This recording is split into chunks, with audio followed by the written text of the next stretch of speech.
This is good to go. Okay. Hi, Jaseem. How are you? I'm good. You tell me. Doing well. So, for everyone who is now a big fan of you in India, if you were to meet them face to face, they're listening to you now. How would you introduce yourself? Like always. Hi, my name is Jaseem. I'm the 2023 Indian Barista Champion. And yeah, that's me. Okay. So, data scientist by day, barista champion by night. How did this epic combination come about? It all started during COVID when we all had nothing to do. Yeah, coffee. I started coffee as a passion. Before that, I was mainly interested in computers, software. And yeah, that's what I do. And that's how everything started. So, this was a natural progression. Like, Yep. you did not aim to come about it, but it just happened. Yep. Okay. What's your earliest coffee memory? You mentioned COVID, but what was that first time that you had good coffee? Was that love at first sip or just an acquired taste? It was actually love at first sip because that time I was on a diet. I couldn't have milk beverages. I did not mean what the other things mean. And the only thing that I understood was an espresso. To me, it was just a black cup of coffee, a bitter cup of coffee always. So I go to this cafe. I try my first espresso over there. I was so dumb that time. I didn't know that coffee can keep me awake. So that's how bad I was with coffee knowledge. I had espresso and it was wow. It was wonderful. I kept going over there every 2 days, every 3 days, and I didn't realize why I'm not sleeping at night. That was the fun bit of it. That's fun. Yeah. And okay, so there's a black cup of coffee. We can make it at home. I had a mocha pot, which was, I don't know from where it came from. I had a mocha pot at home and I put Nescafe in it. Okay. And the coffee always vanished. Try doing that. Take Nescafe, take a mocha pot, fill the basket with it, and then just boil water. I don't know what shit I was doing that time, but yeah, it just vanished. Auto clean mocha pot. Auto clean mocha pot. According to me, what I thought that time was the coffee should vanish. And it tasted like a bitter bomb. Wow. This is not what I wanted.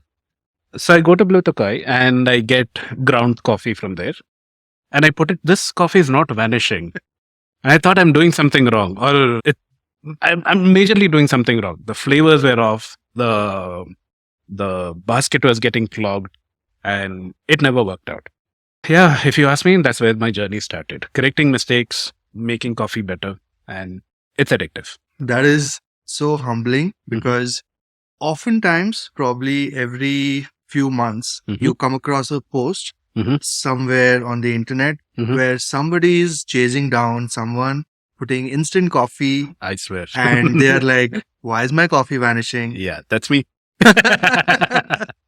Okay. Yeah, changing gears. And I want to ask a little bit of background. So you're a software entrepreneur. Yep. Tell us a little bit about what is your background and how does it play? Like I know you do data science, but how does it play into coffee as well? So a little bit of both.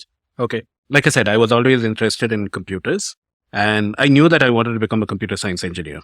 So I graduated and after that, again, data science, I didn't intentionally take it. I wanted to go to Canada and apply for a visa. I wrote my IELTS, which I sucked.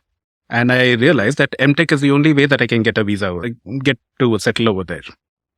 So I go to BITS. I take the easiest course, the only course that was available was data science. I was like, let's do it. I have no idea what that was. So that's how it started. Got interested in the topic, lost interested in Canada, and I never planned to go over there. In between, coffee hooked onto me, or I hooked onto coffee. Can be both. And I got an espresso machine, thinking that, hey, let's become a home brewer. I got an espresso machine, the cheapest machine that was available. Yeah, it brewed shit. When was this year? Like, when did the espresso machine come in? It was late 2020 or early 2021, if I'm right. Okay. Yeah. So it brewed shit. And I'm back to square one, like the coffee vanishing in the mocha pot. So I got so irritated and I opened up the machine. And I used a lot of concepts which I learned in data science, like predicting shots and preventing channeling, guessing how much liquid is going to flow in the next few seconds, depending on your... Basically, I was just using software to correct my lazy mistakes. Could we say that you naturally understood data science and that's how coffee became a little more predictable for you? Yes, absolutely. Again, shifting gears, 2023. Yep. the Indian Barista Championship. Woohoo. I know there's the Indian Barista Championship 2022 that also played in there. Yep. Tell me about 22 a little bit, Mhm. and then till the point when you won the Barista Championship 23. Yeah. How does it feel or going through the motions? Okay. One thing that I generally tell people is never give up. I know it's very easy to say, but that's something which I strongly follow in life. And that's one of the reasons why I'm in coffee as well. When I first brewed my yuckiest cup or the dirtiest cup or the most disgusting cup, to me, it was something good. It was a motivation to improve and to learn more. And that's how I never stopped. I got the espresso machine, never stopped over there. And my entire coffee journey started from there. So when I was searching on YouTube about a lot of videos and how coffee can be brewed and a lot of tutorials, that's when I came across this championship. Like, okay, this is interesting. I just want to be there, or I just want to go and watch over there. Or what does it take to even go there? To my surprise, the championship was a few months, I think, not even few months, a few weeks away from the time I discovered. And in India, it was going to happen after, I think, 2 weeks or 3 weeks. 2 years or 3 years. Because of COVID, they haven't conducted the competition. So I'm like, hey, let's do it. I did not know how serious this was or how difficult it was. To me, it was just making coffee and serving and speaking about the coffee. How difficult can that be? So I watched a couple of videos. I did practice at home. 2022, I go on stage. And I still remember in Orion Mall, Bangalore, I am holding 2 portafilters and I'm like, okay, where do I keep this now? I haven't thought about this. Or where do I move from here? Because of that, I did lose a lot of time. I was about to cross 16 minutes. I thought, let's not get disqualified. Let's just take home whatever marks we got. And I called time.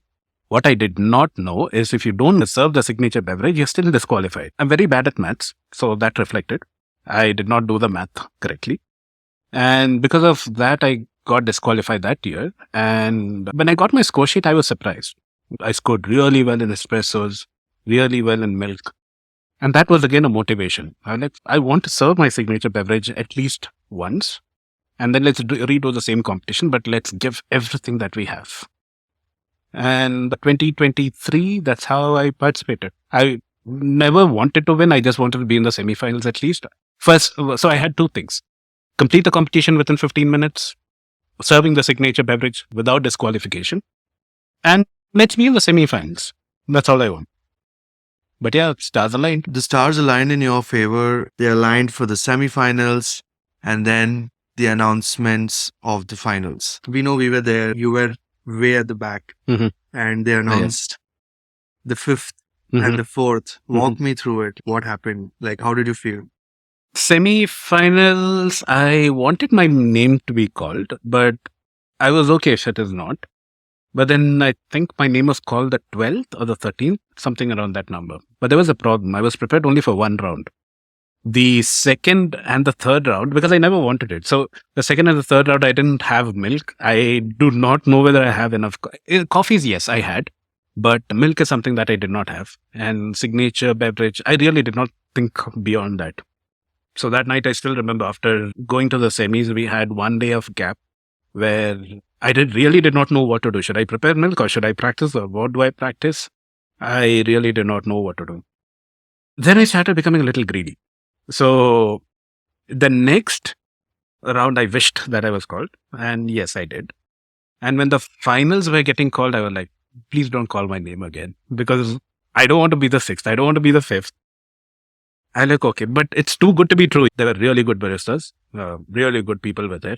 And the competition is tough. It's always been tough and it's only getting tougher from here. I remember when 6 was called, I was like, okay, I'm not 6, I'll be 5. 5th was called, I was like, I'm 4th. Then 3rd was called. 3rd was called, I was like, it's 1 or 2. Are you kidding me? When the 2nd was called, I was like, oh my goodness gracious, we've done this. And I still remember after we got the trophy, we came out and I was like, we have to go to the Worlds. I wasn't prepared for the semis. We have to go to the world. Oh, shit. We are in deep shit. So I was more worried about that. But yeah, it was a wonderful experience. Wow, that was exhilarating. Yeah. I have visible goosebumps. Thanks for telling us. Like, it's a great feeling. Mm-hmm. Being on stage is one step. Yeah. Going for the second time, Yeah. the semis, Yeah. and then the finals, and now the WBC run. Yeah. Legendary. Let's start with what was your most nerve-wracking moment on that stage? Nerve-wracking moments. I was supposed to go to Greece the year I won, 2023. And I had everything packed. It was kept near the door. And then I think 3 days before my travel date, my visa was declined, because of which I couldn't go. And I think that turned out to be good. It's not that I got more time, but it's like time against how much you learn. And the learnings, you can't put a value to it. The amount of things that you learn, the amount of new strategies that you build in, the rule book changed that year, and everybody was puzzled with the rule book. So it was a good thing that I did not go. And I use that as my advantage as well. The most nerve-wracking thing on stage, I would say there were so many things that I've planned, which if that run has to be executed, it better be executed. If one thing went wrong, it would hamper the entire. So just to give you an example, it's not visible on YouTube as much, but you see iPads that were kept. Everything was in sync with my speech. And if something went wrong over there, oh my goodness, I am in deep shit trouble. Yeah, I've been working on the iPad. It's basically an app that I developed to sync in with my speech, and I've been testing it for the last month and a half before the competition. And the day I was supposed to travel, it failed. One iPad app acted funny, and then there was some bug with it. So, yeah. And I was praying that does not happen on stage. It was a very big risk that I took. And the worst part is I don't know whether the iPad is working or not, because it's not visible to me when I'm presenting it. So I was just praying that it works. And after the competition, I don't know whether it was shown in the video in the stream. After the competition, I actually went on the other side and checked whether the iPads were all showing the same image. Because if it had stopped, then yeah, it would have become a big mess. Anything can happen. Because I know a little bit about how much you prepare for everything. I know that you would have counted all the factors that could have gone wrong. Predictive analysis would have gone in. You would have thought through what is the worst possible mistake and planned a backup. Yeah. Not going into all the factors, but then let's start with some nitty-gritties of what it takes to be there on that stage. Okay. And I'm going to just go into a little bit of numbers. I know you have an exact Excel sheet for sure. Yep. But give a number of how many items did you travel with from India and how many items did you take on stage? India to Korea, it was 175, and on stage, it was 190. This does not include your personal belongings, nothing. This is the... Me as a human being, no, but the non-living things that went on the stage were 119 to be exact. 190 individual parts readied for the... Yes. Wow. Yeah, that's insane. There's no other way to say it. And how many of these 190 were something that consisted of a shelf life element? So definitely there was milk. What we did was we split our entire team, and then we traveled with milk batch to batch so that it's as fresh as possible. So milk was one. Forget about milk, coffees. It was roasted on multiple dates just for that competition, just for that particular time. And it works only over there. And obviously coffee is subjected to changes. So the degassing of each packet, the pressure difference between the flights, the water difference. So we had to account for each and everything that was there. And I was carrying a lot of glass items. Few of them broke, but luckily I did have extras. And as I know that you do, you would have carried at least 2x. Yes. Of whatever you wanted. It was exactly at least. 2x. Yes. Yeah. That is amazing. Shifting gears and coming back to lighter topics. AI in coffee. Yep. And everyone's fascinated. How did this idea come through AI to process coffee? We know that it's going to be there from now on. Yep. Now that generative AI is coming. Mm-hmm. How exactly does it work in layman terms so that people can get an overall idea? If you check the coffee industry as a whole, there's a lot of paperwork that's still done. There's a lot of manual work that was done. And the first time I visited a farm, I saw how the fermentation process happens, how vigorously they collect the data. There's a lot of manual work which happens. And I feel that even though we're doing a great job, if a software could be there, if we could implement sensors over there, if we could collect all the data, it makes much more sense for anybody. You have everything at the fingertips. I've seen people wake up late night just to go check how much humidity, just to check how much fermentation has happened. And then they come back to sleep. And if they miss that particular hour of the day, then it's like shooting in the dark. And why struggle when we have software in it? The good thing is a lot of farms like, this was there in the presentation. So a lot of farms like Kai Jansen, for example, in Panama, when I was speaking to him, he has implemented sensors in every possible way. And then they collect data. But one major problem that he was telling me about was it's too much data for somebody to handle. Yeah, you have data, but now what? You know that it's going to rain tomorrow, but now what? You know that the sun is going to be shining more tomorrow, but now what? It requires expertise. It requires deep knowledge on your farm about your soil. I'm not saying that software is going to replace all the farmers, but it can help them make better decisions and preserve the crops. In my closing sentence, if you see, I've said a lot of extinction has happened. And if I'm getting goosebumps when I'm saying this right now, but imagine if software was there. Imagine if we could know how to help them better. Today, a lot of coffees that are rarely existing or have disappeared from the world forever could have been preserved, and we could have made new mutants out of it. Yeah, why not software in coffee? AI in coffee is Yep. such a big deal. I Yes. mean, and we have seen a sliver of it. Yeah. I'm sure there would be a few people who produce coffee who Mhm. listen to this at some point, Mm-hmm. and they would be thinking, oh, how expensive is it going to be? Mhm. And they would think, oh, how would I manage this? Yep. And I'm sure these are natural questions as an entrepreneur that would Yep. have come to you. Yeah.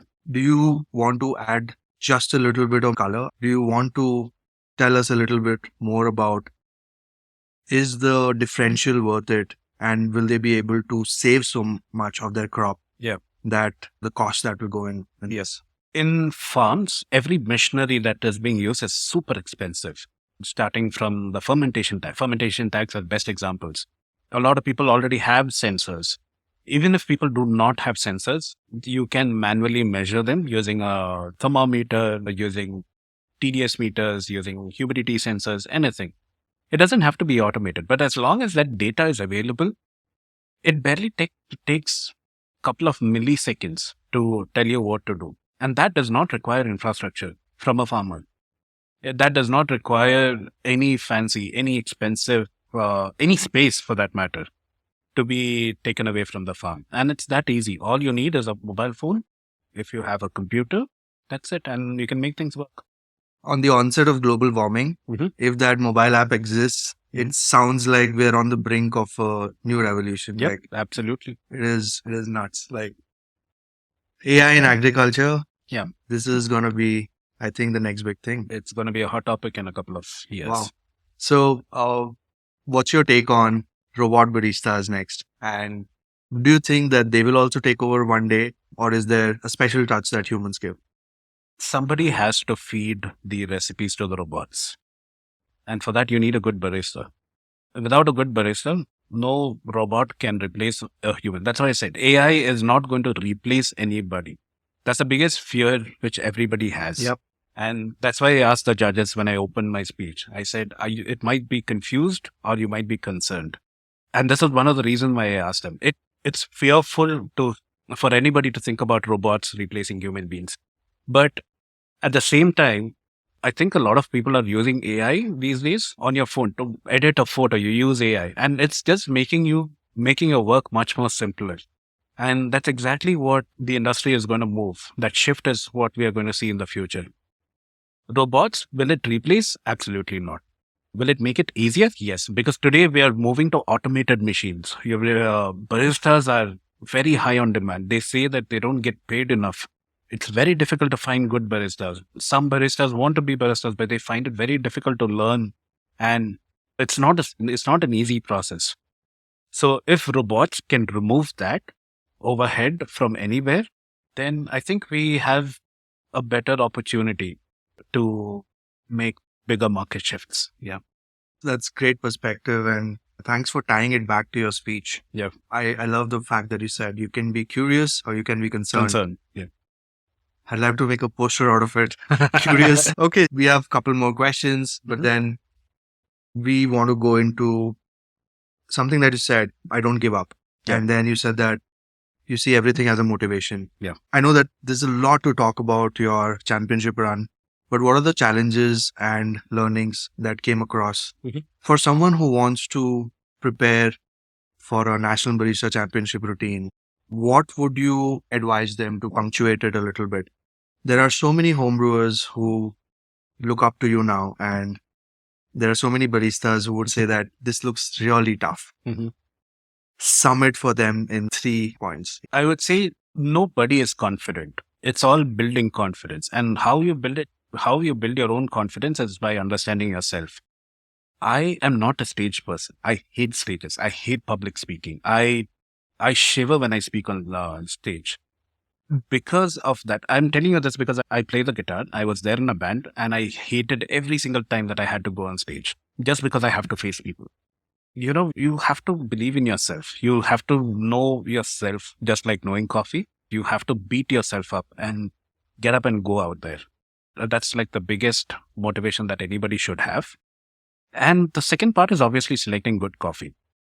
In my national routine, I remember I took organic coffee because that's something which is not very well perceived because we have a lot of fermentations, we have a lot of processes, we have a lot of things that is going on these days.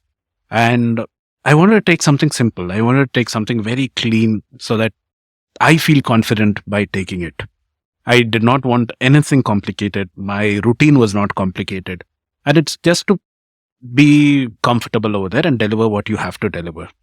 So my biggest suggestion would be believe in yourself for sure. Be confident. Build that confidence. Do not be confident. Build the confidence. Select a good coffee. Believe in the coffee as well. And then serve what you would serve a guest or your girlfriend or your boyfriend, whoever you want to impress. And they are your judges. That's super crisp. I think it makes you very comfortable when you narrow it down to these things. Yep.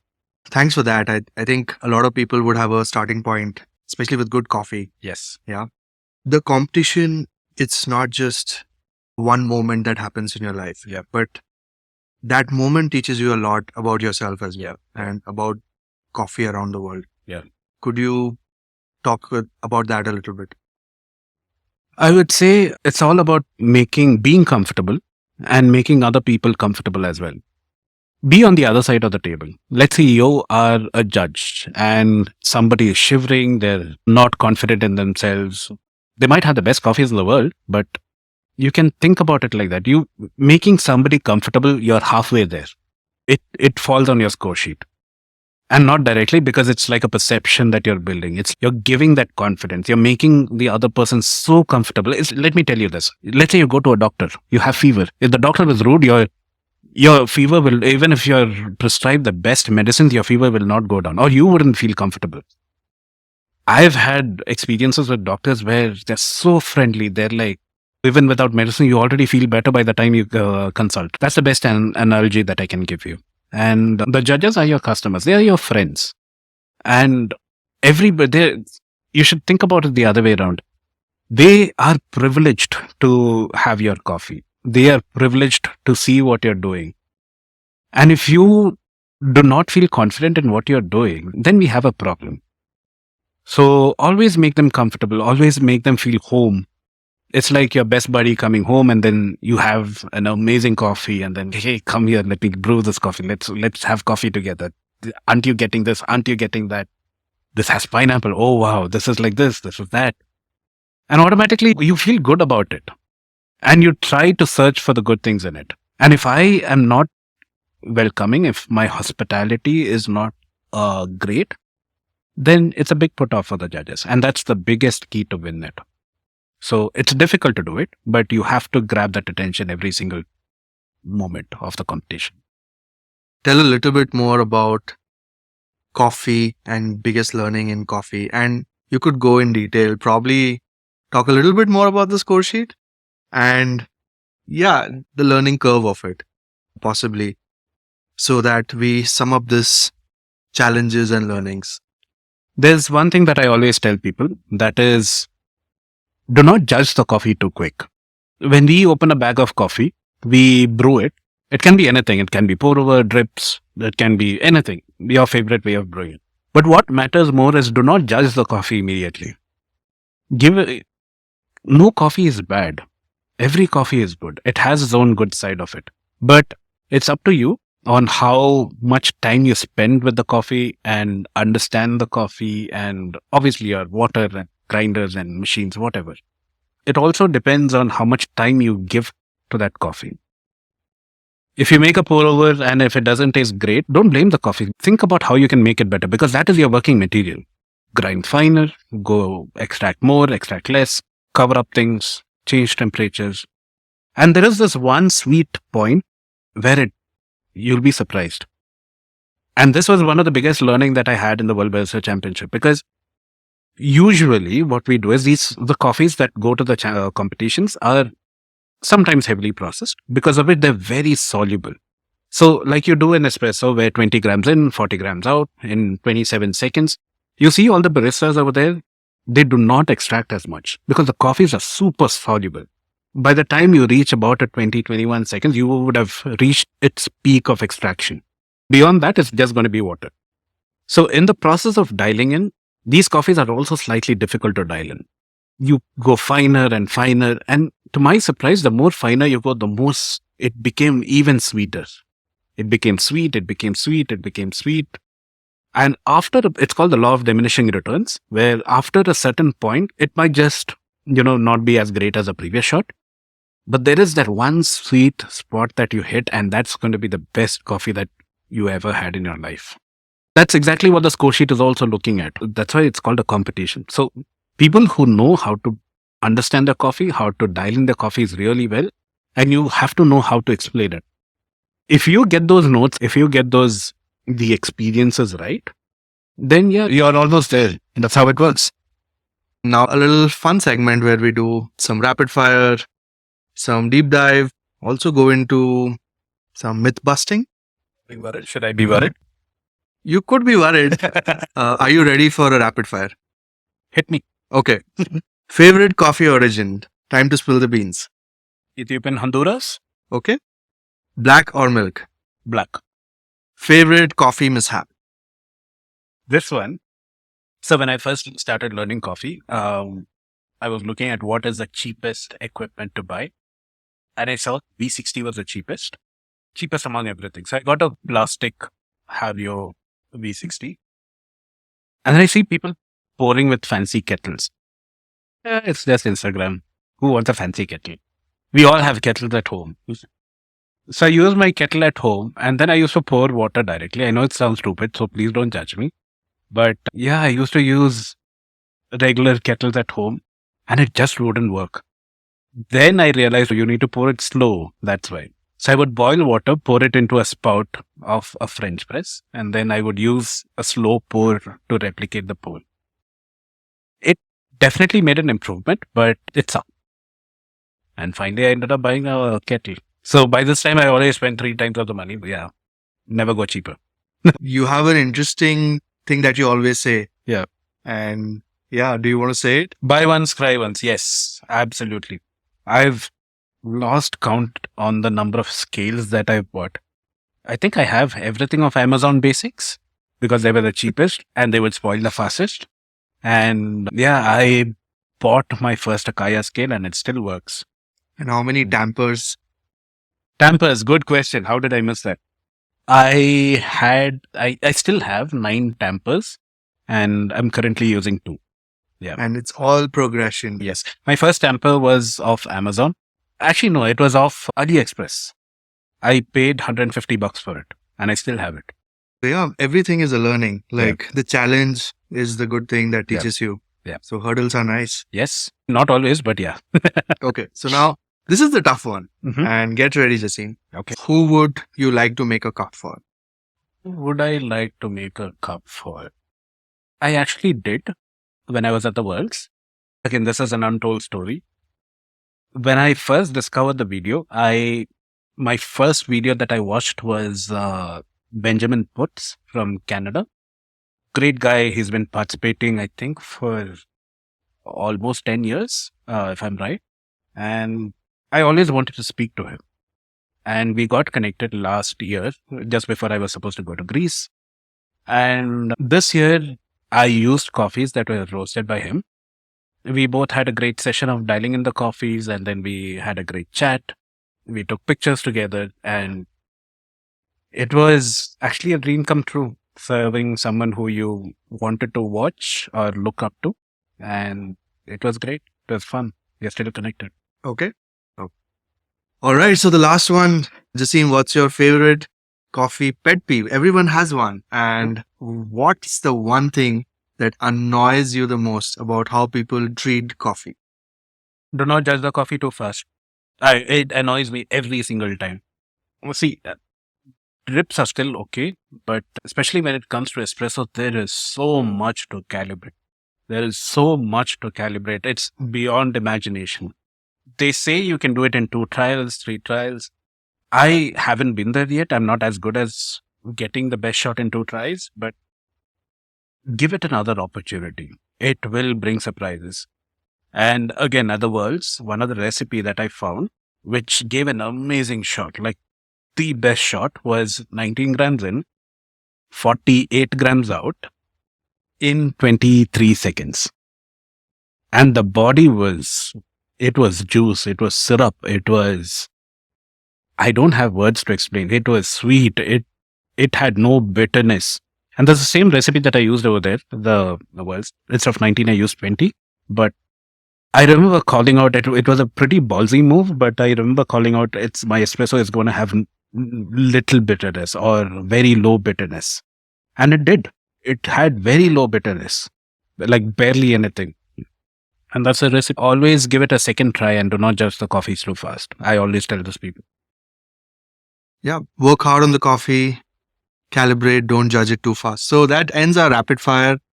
But now, and again, going back into the championship, and this is for people who have participated already. How would you like to bump up their knowledge? I know that the team is an important part of, and it's the more advanced configuration of when you participate. But do you want to fill in a little more color in the whole picture of championships? How does a team play into participating? So on stage, only one person is allowed to compete. They call it the media square or the gray area, but only one person is supposed to compete. Only one person is supposed to make coffees. But an untold truth is behind that one person, there is an army working towards it. You need one person to work on your coffee. You need one person, or maybe you yourself, to select the coffees for you. You need another person to set the recipes for you, choose the milk for you, make the signature beverage for you. And it's a lot. It's a lot. You need a person to clear off the dishes for you. I know it sounds very rude, but there should be one dedicated person for it. And when you don't have such a big team, and not everybody gets that opportunity, but when you don't have such a big team, things can get very difficult. And the more work you segregate or delegate, the more you can be focused on delivering the best performance that anybody has seen in that 15 minutes. And that should ideally be your only task to do. So make up a team. It can be friends or family. It can be anyone. But if you have one extra hand that can help you towards the competition, trust me, it's going to be much more better over there. I know a little bit about the dishes part, and just to give a little more sense of perspective for everyone who's listening, I want to ask something that would give people an idea on how tough it gets. How much time does each practice take, and how many practices did you do before stepping on that stage? So it's a 15-minute routine. Now, in the beginning, it's very difficult to complete a 15-minute routine because you're still in that learning phase. You are still trying to get segment by segment right. Different competitors approach the competition in different ways. Some people learn the entire 15 minutes and then they practice the whole 15 minutes or try to make changes to make it within 15 minutes. For me, that doesn't work usually, but I'm not saying that's wrong or right. Different people learn it in different ways. I'm a very slow learner. So what I generally do is I break it into 4 parts. 3 beverages, espresso, milk, signature. Those are 3 parts, and 1 part is just for the introduction and conclusion. I generally break it down into multiple parts and I perfect 1 part and then move on to the next part. Now, that being said, once you're fluent with all the 15 minutes, that's where I call practice to be started. Yeah, so every routine is going to be 15 minutes.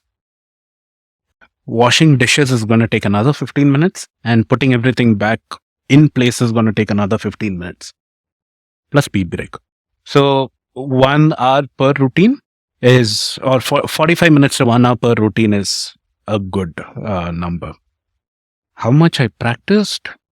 I was very curious to count, but then after a certain point, I realized there's no point counting. I started calculating it based on the number of coffee bags that I've opened. So I know approximately a kilo is going to be 20 grams per shot. Do the math, you know how much it is going to be. In my calculation, I've crossed 200 for sure. It can be slightly less, it can be definitely more. Yeah, 200 routines at least. And that's not including all of the individual sections or the tamping practices, or it's just routines. It's just routine. There were multiple dry runs which happened. You have to figure out what you're comfortable with, where to place your scales, how many scales to use, where to put your cups, which part to move.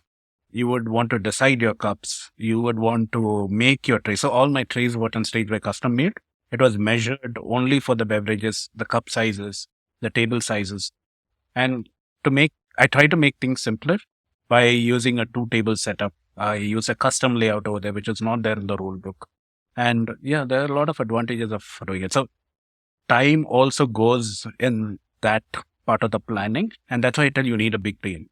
If there is somebody there who can plan it for you, you can remove one task out of your routine and then focus on other parts of the preparation. Well, it takes an army to even represent. It's fascinating. And I know that scares everyone a little bit. Yeah. But as you said, it can be friends, it can be family. It can be anybody. And it would only simplify your journey. But again, this is an advanced configuration. You don't need it to participate in the National Barista Championship. Absolutely not. It was me and my brother who came for the competition. I still remember. We didn't even know there was prep room that existed. And in Orion Mall, we opened our luggages and then we were packing everything back on a bench, arranging things, and then people were staring at us. And I never understood why people are giving me those looks. I don't see other people prepping. We were the only ones doing it. Didn't strike me then, but what I'm also trying to say is it doesn't require an army, like you said. There are competitors who went to the Worlds alone, just one, and that too to the Worlds. And it's not easy to do that. But that being said, it's not impossible to do that as well. Believe in yourself. Planning is your key. Plan it well. And yeah, nothing is impossible. Okay. So now diving into a little bit more, diving into lighter topics. Signature drink. What's a signature coffee drink you'd like to share with everyone? Yes. Something that people can try at home. Trying at home, I am not very sure about it because it's required a lot of planning. And over there, that's one of the key things about the signature beverage. When you go to a cafe or when you go to a new place, I'm not saying you should be fancy, but you would want to give something new. And the reason why you're going back over there is because you cannot make it yourself. It's something that's why it's called a signature beverage. It's very signature to you. It's very specific to you. And it's your creativity that goes over there. So my signature beverage was espresso. It had a coffee curd that was prepared on stage live, which was again a super calculated, ballsy, it can go wrong move. We've tried multiple times with it. We've gone bonkers with it, trying every single aspect. But yeah, it was a coffee, in simpler terms, it was coffee curd mixed with sugar and infused with nitrogen with tea. I would say subtle tea served in the form of bubbles on top of the espresso in a nutshell. Yeah. And so you're saying that whatever you do, the signature drink is your thing, Yes. and it will require a lot of patience, practice, Absolutely. calculation, Absolutely. and it's not something that can just be replicated. Yeah. It's not going to be easy. Yes. The more simpler it is, the more difficult it gets. So that's one of the things that I wanted to achieve on stage. If you see, there were only three things, and sugar is a common thing that's being used in the signature beverage. But apart from that, it's only tea bubble that I used. And to get a massive transformation just by adding one or two ingredients, that is very difficult. It's very difficult. So even if I give you the recipe, it's not that you brew coffee and then you do blah, blah, blah, and then, wow, we have a signature beverage. It never works. Even after reaching over there, we had to tweak our signature beverage recipe ingredients because the water is different. The ingredients do change. We say coffee changes, but trust me, other things also do change. Backstage, front stage. It does. It does. So you have to find a sweet spot on the ratios and see what works. I've also done one more thing where I looked at the shot flowing and immediately I did make a change in the way I shook the nitro just to accommodate for the texture of it. Yeah. One more factor which was accounted for. Yes, it was. Okay, this is, before we go into listener interactions, this is one of the favorite questions that I would ask anyone. Like, can you bust a myth about coffee? And myth busting is, I think it's important. Yeah. And coming from you, Mm-hmm. now you have a very special place Mm-hmm. in Indian coffee and even world coffee Mm-hmm. stages. Bust a myth, please. I would say selecting the coffees is the biggest thing. I know I used geisha over there, but what I'm trying to tell you, geisha worked for me, and that's why I selected geisha. But I was also open to other coffees. Myth that I want to bust is not all expensive coffees need to go to the competition. It's expensive for a reason, yes. But if you believe that you can, like I always said, if you believe that you can dial in that coffee and there is something that you can bring out from that coffee, I think that is something that you should be looking at more than the price or the label on top of it. Do a blind test and then see. That's one of the reasons why I took Indian coffee also to the stage, because it is worthy. These coffees, if you know how to dial it in, if you know what ingredients that should go in, if you know the ratios of your milk, if you know the kind of the milk that you're going to use, it's all about how you want to serve the guests, how comfortable you are with your own coffee. Believe in the coffee. And that's the biggest myth busting. So, fun fact, I just tried Jaseem's milk beverage and he did not tell me at first it was the Indian coffee. It was heavenly, decadent, dessert, and as you said, boozy, banana, shortbread, and there was everything that you could feel, and it was a textural landscape. Yep. It went up and down, and I had goosebumps every single sip. And when you told me after probably the second beverage that this is Indian coffee, I was shocked. Believe in coffee is the best truth and a mythbuster.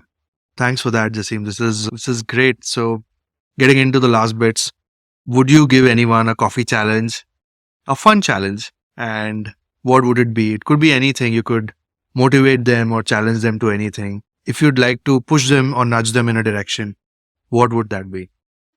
The biggest key is dialing in a recipe. Again, I keep stressing on this because it is one of the biggest learnings that I've had recently. We often share recipes. And when you and I share recipes, when we've done that a lot. And when we use the same brewer, when we use the same coffee, when we use the same water, we stood side by side and our coffee tastes so different. It's all about how much you know your coffee. Everybody is different. So even if you get all the variables right from person to person, when it changes, it does make a difference. And adjust your coffees accordingly. Adjust your grind sizes accordingly. Adjust your water temperature accordingly. So one of the biggest challenge, I would say, and it's still not easy to do it, one of the biggest challenge that I would say is get a coffee, stick to one recipe that you believe. It can be espresso, it can be milk, it can be a milk beverage, it can be pour overs are wonderful, AeroPress, anything you select. Stick with one comfortable recipe that you have, and then adjust only the grind size and nothing else. Adjust only the grind size, go finer and finer. And then there is one peaking point that you will be like, wow, is this the coffee that I was trying? And then you adjust it one more time and it becomes a bitter bomb. So that is an eye opener. It takes some time to reach over there and it takes a lot of practice to reach over there. But trust me, that's going to be one of your biggest learnings. Take it as a challenge. Hit me up. 9-dot challenge? Yep, absolutely. Okay, coffee and travel. I know that you like traveling and you have spent a lot of time traveling and you've seen a lot of stuff happening. Do you have a favorite coffee you've tried while traveling? And it doesn't have to be the name of an estate or a varietal or something, but what is something that you've liked while traveling? Ethiopian Uraga. Okay. Yeah. I have that coffee this morning. Just came in yesterday. And to my surprise, when we went to Korea for the World Barista Championship, Ethiopian Uraga and Benza, both were there on the table on the cupping room. And we tasted that coffee and wow, this rings bells. So yeah, Ethiopian Uraga, day in, day out, anytime. Wow. Okay. Yeah. You know what to try now Yeah. when you're traveling.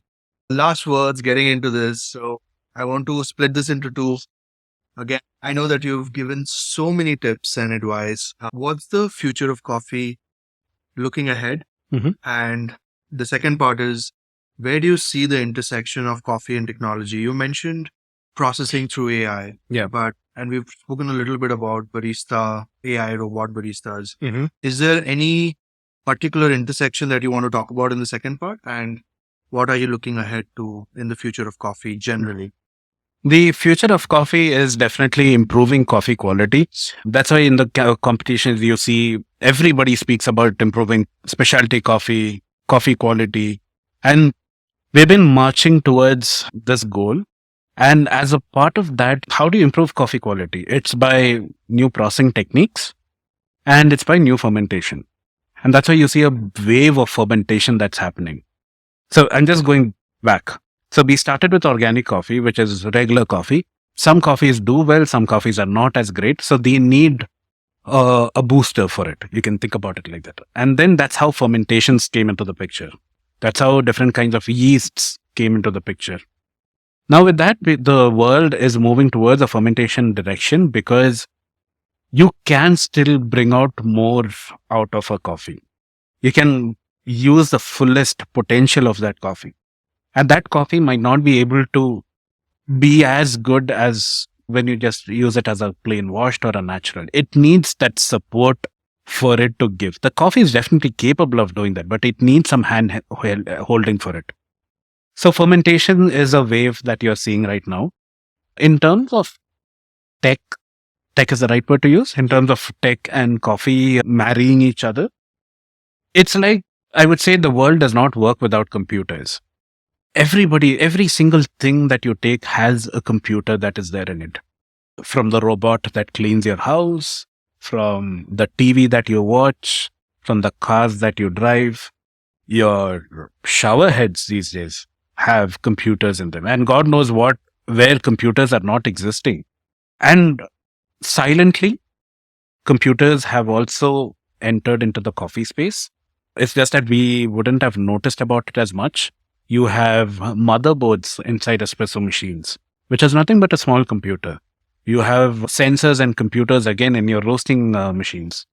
You have sensors inside a tamper or a computer inside a tamper. One of the tamper that I use in the World Barista competition, it has a freaking computer inside. The scales that you use have computers inside. So everything, but or not, it's there.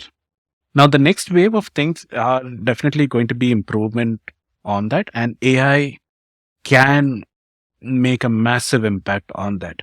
One of the things that I implemented in my espresso machine, and one of the things that I always faced, is topping a shot. So let's say you want 35 grams out or 40 grams out. By the time you stop, it's never add 40.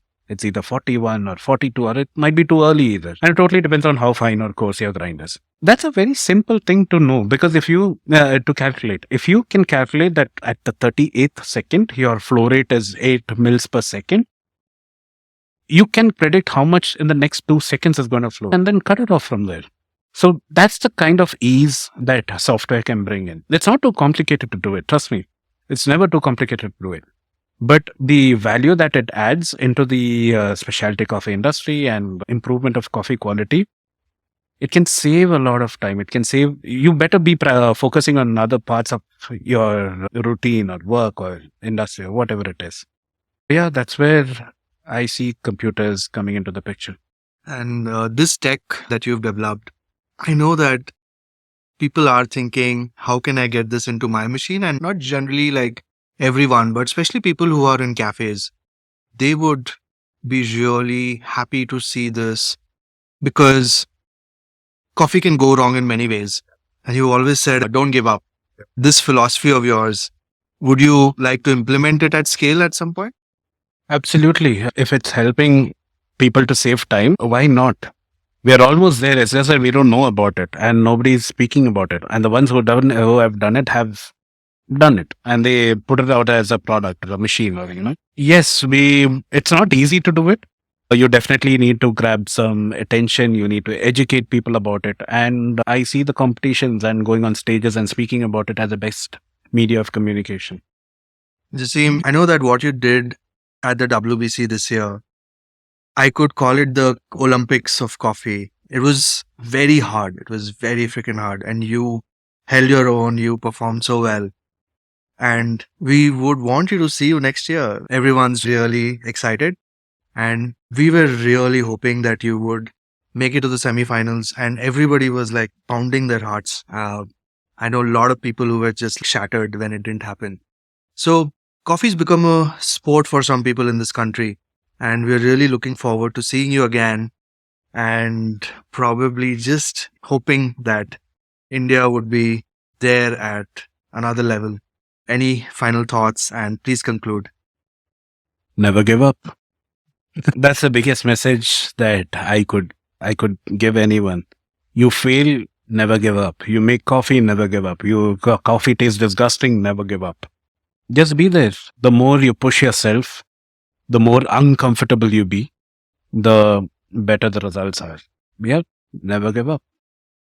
Thank you so much for listening to me. It was a pleasure. My name is Jaseem. I'm the Indian Barista Champion of 2023, and love you all.